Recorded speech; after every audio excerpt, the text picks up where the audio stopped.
অনেক সময় বাচ্চারা জেদ করলে এরকম অনেক কাজ আমাদের করতে হয় যা হয়তো করতে আমাদের ইচ্ছে করছে না। যেমন আজ এত কাজের প্রেশারে আমি কিন্তু মোটেই ফ্রি ছিলাম না, তবুও সময় বের করে আমি কিন্তু বাচ্চাদের জন্য বাচ্চাদের জেদে আইসক্রিম তৈরি করে ফেলেছি।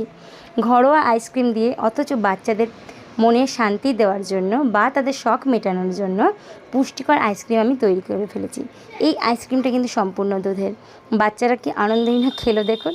আমি প্রথমে দুধটাকে জাল দিয়ে ভালো করে ঠান্ডা করে এবং তার মধ্যে সুগার ফ্রি অ্যাড করেছি।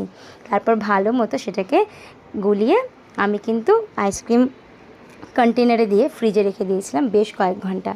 তারপর একটুখানি বের করে রিল্যাক্সে রেখে আমি কিন্তু আইসক্রিমটা তৈরি করে ফেলেছি, দেখতেই পাচ্ছেন।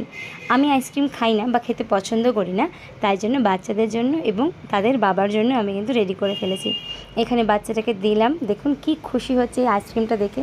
নর্মালি বাইরে আইসক্রিম কিনে আমি সেরকম ওদেরকে দিই না, তাই ঘরে আজকে প্রথম ট্রাই করলাম আইসক্রিম বানানো। এরপর আমি মাঝে মধ্যে বিভিন্ন ফ্লেভার থেকে তাদেরকে আইসক্রিম দেবো, যেমন কখনো ফলের জুস বা অন্য কোনো পাকা আমের বা পাকা ফলের রস দিয়ে আমি কিন্তু আইসক্রিমটা তৈরি করব। এখানে দুই ভাই খুব মজাতে আইসক্রিমটা খাচ্ছে। আপনাদের ঘরে যারা ছোট বাচ্চা আছে তারা কিন্তু ট্রাই করতে পারেন। চলুন, টাটা, রাধে রাধে।